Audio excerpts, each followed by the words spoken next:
ರಾಜ್ಯ ರಾಜಕೀಯದಲ್ಲಿ ದಿನಕ್ಕೊಂದು ಬೆಳವಣಿಗೆ. ಆಡಳಿತಾರೂಢ ಪಕ್ಷ ಕಾಂಗ್ರೆಸ್, ವಿರೋಧ ಪಕ್ಷ ಬಿಜೆಪಿ, ಎರಡರಲ್ಲೂ ಕೂಡ ಬಣ ಬಡಿದಾಟ ಅನ್ನೋದು ಅತಿರೇಕಕ್ಕೆ ಹೋಗ್ತಾ ಇದೆ. ಬಿಜೆಪಿಯಲ್ಲಿ ನೀವು ಗಮನಿಸಿದ್ದೀರಿ, ಯತ್ನಾಳ್ ಟೀಮ್ ನಿರಂತರವಾಗಿ ದೆಹಲಿಯಲ್ಲೇ ಠಿಕಾಣಿ ಹೂಡಿ ಹೈಕಮಾಂಡ್ ನಾಯಕರ ಜೊತೆಯಲ್ಲಿ ಚರ್ಚೆಯನ್ನು ಮಾಡಿ ವಾಪಸ್ ಆಗ್ತಿದ್ದಾರೆ. ಇದರ ಬೆನ್ನಲ್ಲೇ ವಿಜಯೇಂದ್ರ ಟೀಮ್ ಕೂಡ ದೆಹಲಿಯ ಫ್ಲೈಟ್ ಹತ್ತಲಿಕ್ಕೆ ತಯಾರಿಯನ್ನು ನಡೆಸಿಕೊಳ್ತಿದ್ದಾರೆ. ಸರಿ ಹೋಗುವ ಲಕ್ಷಣ ಬಿಜೆಪಿ ಒಂದು ಮನೆಯಾಗಿ ವಿರೋಧ ಪಕ್ಷವಾಗಿ ಕಾರ್ಯನಿರ್ವಹಿಸುವ ಲಕ್ಷಣ ಸದ್ಯಕ್ಕಂತೂ ಗೋಚರಿಸ್ತಾ ಇಲ್ಲ. ಇತ್ತ ಆಡಳಿತಾರೂಢ ಕಾಂಗ್ರೆಸ್ ಪಕ್ಷದ ಒಳಗೆ ಸಿಎಂ ಕುರ್ಚಿ ಸುತ್ತಲೇನೆ ಮ್ಯೂಸಿಕಲ್ ಚೇರ್ ಆಟ ನಡೀತಾ ಇದೆ. ನೆನೆಯಷ್ಟೇ ಡಿ ಕೆ ಶಿವಕುಮಾರ್ ಅವರು, ನನಗೆ ಶಾಸಕರ ಬೆಂಬಲವೂ ಬೇಡ, ಅಭಿಮಾನಿಗಳ ಜೈಕಾರವೂ ಬೇಡ, ಕರ್ತವ್ಯ ನಾನು ಮಾಡ್ತಿದ್ದೀನಿ, ಫಲಾಫಲ ಅತಿ ಶೀಘ್ರದಲ್ಲಿ ಸಿಕ್ಕೇ ಬಿಡುತ್ತೆ ಅನ್ನೋ ಅರ್ಥದಲ್ಲಿ, ಅಂದರೆ ಹೈಕಮಾಂಡ್ನ ಬೆಂಬಲ ನನಗಿದೆ ಅನ್ನೋ ಅರ್ಥದಲ್ಲಿ ಮಾತನಾಡಿದ್ದಾರೆ.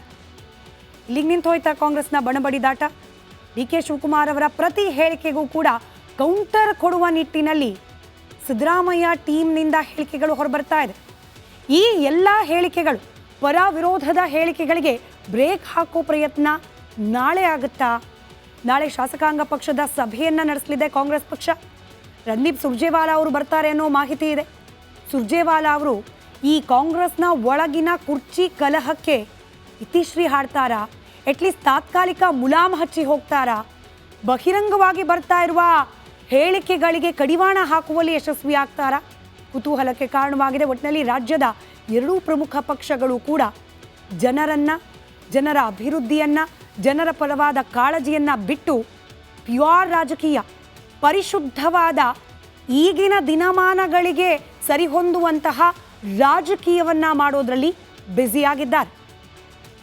ರಾಜ್ಯ ರಾಜಕೀಯದಲ್ಲಿ ದಿನಕ್ಕೊಂದು ಬೆಳವಣಿಗೆ.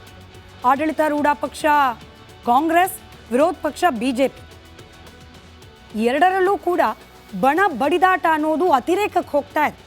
ಬಿಜೆಪಿಯಲ್ಲಿ ನೀವು ಗಮನಿಸಿದ್ದೀರಿ, ಯತ್ನಾಳ್ ಟೀಮ್ ನಿರಂತರವಾಗಿ ದೆಹಲಿಯಲ್ಲೇ ಠಿಕಾಣಿ ಹೂಡಿ ಹೈಕಮಾಂಡ್ ನಾಯಕರ ಜೊತೆಯಲ್ಲಿ ಚರ್ಚೆಯನ್ನು ಮಾಡಿ ವಾಪಸ್ ಆಗ್ತಿದ್ದಾರೆ. ಇದರ ಬೆನ್ನಲ್ಲೇ ವಿಜಯೇಂದ್ರ ಟೀಮ್ ಕೂಡ ದೆಹಲಿಯ ಫ್ಲೈಟ್ ಹತ್ತಲಿಕ್ಕೆ ತಯಾರಿಯನ್ನು ನಡೆಸಿಕೊಳ್ತಿದ್ದಾರೆ.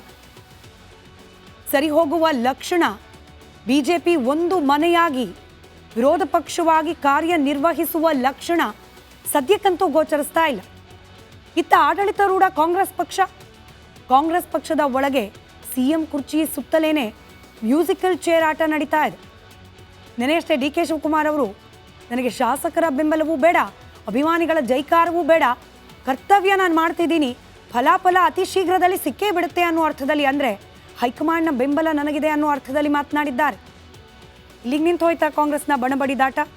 ಡಿ ಕೆ ಶಿವಕುಮಾರ್ ಅವರ ಪ್ರತಿ ಹೇಳಿಕೆಗೂ ಕೂಡ ಕೌಂಟರ್ ಕೊಡುವ ನಿಟ್ಟಿನಲ್ಲಿ ಸಿದ್ದರಾಮಯ್ಯ ಟೀಮ್ನಿಂದ ಹೇಳಿಕೆಗಳು ಹೊರಬರ್ತಾ ಇದೆ. ಈ ಎಲ್ಲ ಹೇಳಿಕೆಗಳು, ಪರ ವಿರೋಧದ ಹೇಳಿಕೆಗಳಿಗೆ ಬ್ರೇಕ್ ಹಾಕೋ ಪ್ರಯತ್ನ ನಾಳೆ ಆಗುತ್ತಾ? ನಾಳೆ ಶಾಸಕಾಂಗ ಪಕ್ಷದ ಸಭೆಯನ್ನು ನಡೆಸಲಿದೆ ಕಾಂಗ್ರೆಸ್ ಪಕ್ಷ. ರಣದೀಪ್ ಸುರ್ಜೇವಾಲಾ ಅವರು ಬರ್ತಾರೆ ಅನ್ನೋ ಮಾಹಿತಿ ಇದೆ. ಸುರ್ಜೇವಾಲಾ ಅವರು ಈ ಕಾಂಗ್ರೆಸ್ನ ಒಳಗಿನ ಕುರ್ಚಿ ಕಲಹಕ್ಕೆ ಇತಿಶ್ರೀ ಹಾಡ್ತಾರಾ? ಅಟ್ಲೀಸ್ಟ್ ತಾತ್ಕಾಲಿಕ ಮುಲಾಮ್ ಹಚ್ಚಿ ಹೋಗ್ತಾರಾ?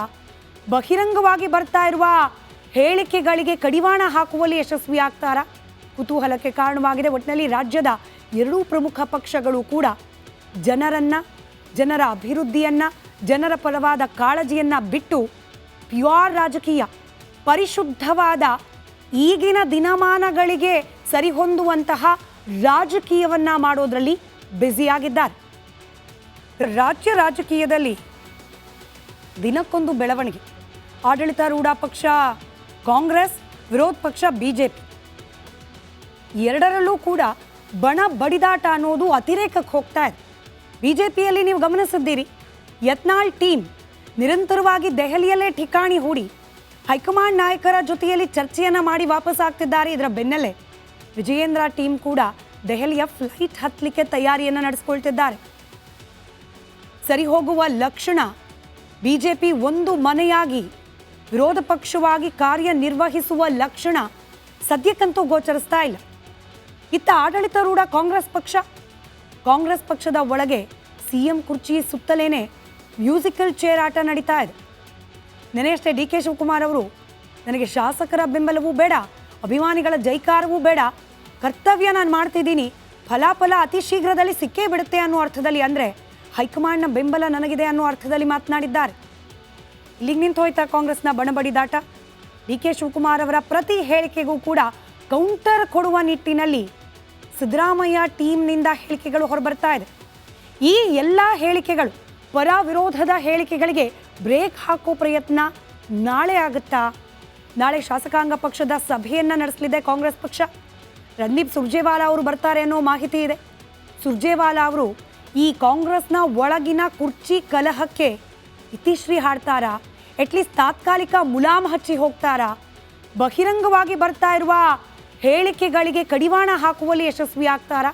ಕುತೂಹಲಕ್ಕೆ ಕಾರಣವಾಗಿದೆ. ಒಟ್ಟಿನಲ್ಲಿ ರಾಜ್ಯದ ಎರಡೂ ಪ್ರಮುಖ ಪಕ್ಷಗಳು ಕೂಡ ಜನರ ಅಭಿವೃದ್ಧಿಯನ್ನ, ಜನರ ಪರವಾದ ಕಾಳಜಿಯನ್ನ ಬಿಟ್ಟು ಪ್ಯೂರ್ ರಾಜಕೀಯ, ಪರಿಶುದ್ಧವಾದ ಈಗಿನ ದಿನಮಾನಗಳಿಗೆ ಸರಿಹೊಂದುವಂತಹ ರಾಜಕೀಯವನ್ನ ಮಾಡೋದ್ರಲ್ಲಿ ಬ್ಯುಸಿಯಾಗಿದ್ದಾರೆ. ರಾಜ್ಯ ರಾಜಕೀಯದಲ್ಲಿ ದಿನಕ್ಕೊಂದು ಬೆಳವಣಿಗೆ. ಆಡಳಿತಾರೂಢ ಪಕ್ಷ ಕಾಂಗ್ರೆಸ್, ವಿರೋಧ ಪಕ್ಷ ಬಿಜೆಪಿ, ಎರಡರಲ್ಲೂ ಕೂಡ ಬಣ ಬಡಿದಾಟ ಅನ್ನೋದು ಅತಿರೇಕಕ್ಕೆ ಹೋಗ್ತಾ ಇದೆ. ಬಿಜೆಪಿಯಲ್ಲಿ ನೀವು ಗಮನಿಸಿದ್ದೀರಿ, ಯತ್ನಾಳ್ ಟೀಮ್ ನಿರಂತರವಾಗಿ ದೆಹಲಿಯಲ್ಲೇ ಠಿಕಾಣಿ ಹೂಡಿ ಹೈಕಮಾಂಡ್ ನಾಯಕರ ಜೊತೆಯಲ್ಲಿ ಚರ್ಚೆಯನ್ನು ಮಾಡಿ ವಾಪಸ್ ಆಗ್ತಿದ್ದಾರೆ. ಇದರ ಬೆನ್ನಲ್ಲೇ ವಿಜಯೇಂದ್ರ ಟೀಮ್ ಕೂಡ ದೆಹಲಿಯ ಫ್ಲೈಟ್ ಹತ್ತಲಿಕ್ಕೆ ತಯಾರಿಯನ್ನು ನಡೆಸಿಕೊಳ್ತಿದ್ದಾರೆ. ಸರಿ ಹೋಗುವ ಲಕ್ಷಣ ಬಿಜೆಪಿ ಒಂದು ಮನೆಯಾಗಿ ವಿರೋಧ ಪಕ್ಷವಾಗಿ ಕಾರ್ಯನಿರ್ವಹಿಸುವ ಲಕ್ಷಣ ಸದ್ಯಕ್ಕಂತೂ ಗೋಚರಿಸ್ತಾ ಇಲ್ಲ. ಇತ್ತ ಆಡಳಿತಾರೂಢ ಕಾಂಗ್ರೆಸ್ ಪಕ್ಷದ ಒಳಗೆ ಸಿಎಂ ಕುರ್ಚಿ ಸುತ್ತಲೇನೆ ಮ್ಯೂಸಿಕಲ್ ಚೇರ್ ಆಟ ನಡೀತಾ ಇದೆ. ನೆನೆಯಷ್ಟೇ ಡಿ ಕೆ ಶಿವಕುಮಾರ್ ಅವರು, ನನಗೆ ಶಾಸಕರ ಬೆಂಬಲವೂ ಬೇಡ, ಅಭಿಮಾನಿಗಳ ಜೈಕಾರವೂ ಬೇಡ, ಕರ್ತವ್ಯ ನಾನು ಮಾಡ್ತಿದ್ದೀನಿ, ಫಲಾಫಲ ಅತಿ ಶೀಘ್ರದಲ್ಲಿ ಸಿಕ್ಕೇ ಬಿಡುತ್ತೆ ಅನ್ನೋ ಅರ್ಥದಲ್ಲಿ, ಅಂದರೆ ಹೈಕಮಾಂಡ್ನ ಬೆಂಬಲ ನನಗಿದೆ ಅನ್ನೋ ಅರ್ಥದಲ್ಲಿ ಮಾತನಾಡಿದ್ದಾರೆ. ಇಲ್ಲಿಗೆ ನಿಂತು ಹೋಯ್ತಾ ಕಾಂಗ್ರೆಸ್ನ ಬಣಬಡಿದಾಟ? ಡಿ ಕೆ ಶಿವಕುಮಾರ್ ಅವರ ಪ್ರತಿ ಹೇಳಿಕೆಗೂ ಕೂಡ ಕೌಂಟರ್ ಕೊಡುವ ನಿಟ್ಟಿನಲ್ಲಿ ಸಿದ್ದರಾಮಯ್ಯ ಟೀಮ್ನಿಂದ ಹೇಳಿಕೆಗಳು ಹೊರಬರ್ತಾ ಇದೆ. ಈ ಎಲ್ಲ ಹೇಳಿಕೆಗಳು, ಪರ ವಿರೋಧದ ಹೇಳಿಕೆಗಳಿಗೆ ಬ್ರೇಕ್ ಹಾಕೋ ಪ್ರಯತ್ನ ನಾಳೆ ಆಗುತ್ತಾ? ನಾಳೆ ಶಾಸಕಾಂಗ ಪಕ್ಷದ ಸಭೆಯನ್ನು ನಡೆಸಲಿದೆ ಕಾಂಗ್ರೆಸ್ ಪಕ್ಷ. ರಣದೀಪ್ ಸುರ್ಜೇವಾಲಾ ಅವರು ಬರ್ತಾರೆ ಅನ್ನೋ ಮಾಹಿತಿ ಇದೆ. ಸುರ್ಜೇವಾಲಾ ಅವರು ಈ ಕಾಂಗ್ರೆಸ್ನ ಒಳಗಿನ ಕುರ್ಚಿ ಕಲಹಕ್ಕೆ ಇತಿಶ್ರೀ ಹಾಡ್ತಾರಾ? ಅಟ್ಲೀಸ್ಟ್ ತಾತ್ಕಾಲಿಕ ಮುಲಾಮ್ ಹಚ್ಚಿ ಹೋಗ್ತಾರಾ? ಬಹಿರಂಗವಾಗಿ ಬರ್ತಾ ಇರುವ ಹೇಳಿಕೆಗಳಿಗೆ ಕಡಿವಾಣ ಹಾಕುವಲ್ಲಿ ಯಶಸ್ವಿ ಆಗ್ತಾರಾ? ಕುತೂಹಲಕ್ಕೆ ಕಾರಣವಾಗಿದೆ. ಒಟ್ಟಿನಲ್ಲಿ ರಾಜ್ಯದ ಎರಡೂ ಪ್ರಮುಖ ಪಕ್ಷಗಳು ಕೂಡ ಜನರ ಅಭಿವೃದ್ಧಿಯನ್ನ, ಜನರ ಪರವಾದ ಕಾಳಜಿಯನ್ನ ಬಿಟ್ಟು ಪ್ಯೂರ್ ರಾಜಕೀಯ, ಪರಿಶುದ್ಧವಾದ ಈಗಿನ ದಿನಮಾನಗಳಿಗೆ ಸರಿಹೊಂದುವಂತಹ ರಾಜಕೀಯವನ್ನ ಮಾಡೋದ್ರಲ್ಲಿ ಬ್ಯುಸಿಯಾಗಿದ್ದಾರೆ. ರಾಜ್ಯ ರಾಜಕೀಯದಲ್ಲಿ ದಿನಕ್ಕೊಂದು ಬೆಳವಣಿಗೆ. ಆಡಳಿತಾರೂಢ ಪಕ್ಷ ಕಾಂಗ್ರೆಸ್, ವಿರೋಧ ಪಕ್ಷ ಬಿಜೆಪಿ, ಎರಡರಲ್ಲೂ ಕೂಡ ಬಣ ಬಡಿದಾಟ ಅನ್ನೋದು ಅತಿರೇಕಕ್ಕೆ ಹೋಗ್ತಾ ಇದೆ.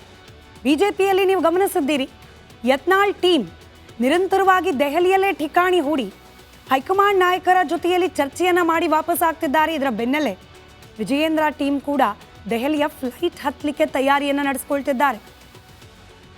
ಸರಿ ಹೋಗುವ ಲಕ್ಷಣ ಬಿಜೆಪಿ ಒಂದು ಮನೆಯಾಗಿ ವಿರೋಧ ಪಕ್ಷವಾಗಿ ಕಾರ್ಯನಿರ್ವಹಿಸುವ ಲಕ್ಷಣ ಸದ್ಯಕ್ಕಂತೂ ಗೋಚರಿಸ್ತಾ ಇಲ್ಲ. ಇತ್ತ ಆಡಳಿತಾರೂಢ ಕಾಂಗ್ರೆಸ್ ಪಕ್ಷದ ಒಳಗೆ ಸಿಎಂ ಕುರ್ಚಿ ಸುತ್ತಲೇನೆ ಮ್ಯೂಸಿಕಲ್ ಚೇರ್ ಆಟ ನಡೀತಾ ಇದೆ.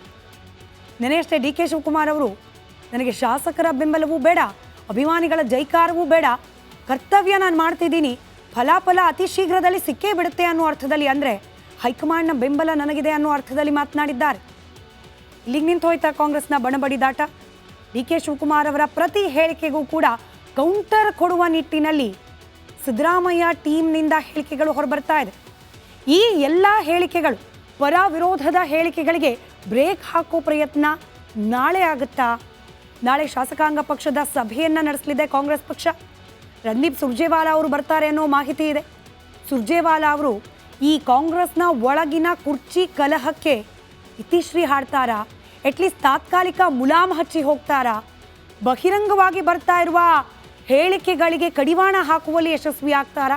ಕುತೂಹಲಕ್ಕೆ ಕಾರಣವಾಗಿದೆ. ಒಟ್ಟಿನಲ್ಲಿ ರಾಜ್ಯದ ಎರಡೂ ಪ್ರಮುಖ ಪಕ್ಷಗಳು ಕೂಡ ಜನರ ಅಭಿವೃದ್ಧಿಯನ್ನ, ಜನರ ಪರವಾದ ಕಾಳಜಿಯನ್ನ ಬಿಟ್ಟು ಪ್ಯೂರ್ ರಾಜಕೀಯ, ಪರಿಶುದ್ಧವಾದ ಈಗಿನ ದಿನಮಾನಗಳಿಗೆ ಸರಿಹೊಂದುವ